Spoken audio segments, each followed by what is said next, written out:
మీ business విస్తరించాలనుకుంటున్నారా? మార్చి 16-17 హైటెక్స్ లో franchise India biggest ఫ్రో expo.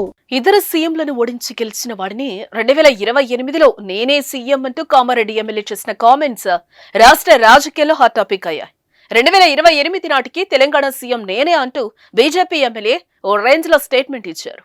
2023 ఎన్నికల్లో Kamareddy assembly స్థానం నుంచి పోటీ చేసి విజయం సాధించకపోతే రాజకీయాల నుంచి తప్పుకుంటానని కాటిపల్లి వెంకటరమణారెడ్డి సవాల్ విసిరారు. అప్పటి ముఖ్యమంత్రి కేసీఆర్, ప్రస్తుతం సీఎం రేవంత్ రెడ్డి వంటి ప్రముఖులతో పోటీపడి ఆ ఇద్దరిని ఓడించి ఎమ్మెల్యేగా గెలిచారు. చెప్పినట్టుగానే ప్రత్యర్థులైన కేసీఆర్, రేవంత్ రెడ్డిలపై గెలిచి ఎమ్మెల్యే అయ్యారు. కేసీఆర్, రేవంత్లు 2 స్థానాల నుంచి పోటీ చేశారు.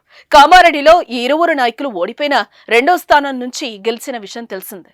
అయితే వెంకటరమణారెడ్డి చేస్తున్న కామెంట్స్ సంచలనంగా మారుతున్నాయి. కామారెడ్డిలో అవినీతి రహిత వాతావరణాన్ని నెలకొల్పేందుకు కట్టుబడి ఉన్నారని, జిల్లాలోని అధికారుల్లో చిత్తశుద్ధి ముఖ్యమన్నారు. నిజాయితీ పరులైన అధికారులను గౌరవిస్తానని, అవినీతి పరులను తరిమి కొడతానని చెప్పారు.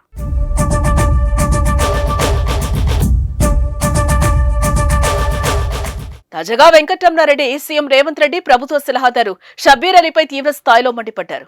గత కొన్ని రోజులుగా కామారెడ్డి నియోజకవర్గంలో నడుస్తున్న ప్రోటోకాల్ రగడే ఇందుకు ప్రధాన కారణమని టాక్ నడుస్తోంది. కాంగ్రెస్ ప్రభుత్వం ప్రోటోకాల్ పాటించట్లేదంటూ ఎమ్మెల్యే వెంకటరమణారెడ్డి మండిపడుతున్నారు. కామారెడ్డిని షబ్బీర్ అలీకి రాసిచ్చారా అని నిలదీస్తున్నారు. ఏ ప్రోటోకాల్ ప్రకారం షబ్బీర్ అలీ పేరును శిలాఫలకంపై వేయిస్తారని ప్రశ్నించారు. ఏ హోదాతో ఆయనతో ప్రారంభోత్సవాలు చేయిస్తారని అధికారులను నిలదీశారు. షబ్బీర్ అలీకి సలహాదారు పదవి ఇవ్వటం పైన వెంకటరమణారెడ్డి సెటైర్లు పేల్చారు. రేపొద్దున్న తెలంగాణకు నేనే ముఖ్యమంత్రిని అవుతాను, నా గర్ల్ ఫ్రెండ్ కు కూడా కేబినెట్ హోదా ఇస్తా అంటూ స్టేట్మెంట్ ఇచ్చారు. ఆయన తాను కూడా 2028కి ప్లాన్ లో ఉన్నాను, సీఎం అవుతాను కూడా, విడిచిపెట్టేదైతే లేదు అంటూ వెంకటరమణారెడ్డి హెచ్చరించారు. 2028లో బీజేపీ ప్రభుత్వం వస్తుందని, తానే సీఎం అవుతానన్న వెంకటరమణారెడ్డి కామెంట్స్ కామారెడ్డిలోనే కాకుండా రాష్ట్ర వ్యాప్తంగా హాట్ టాపిక్ అయ్యాయి. ఆర్టికల్ 18 ప్రకారం ఇచ్చినాము. State cabinet as per minister state సహాయ మంత్రులు ఉండరు. స్టేట్ గజెట్ల, సెంట్రల్ గజెట్ల మాత్రమే సహాయ మంత్రులు ఉంటారు.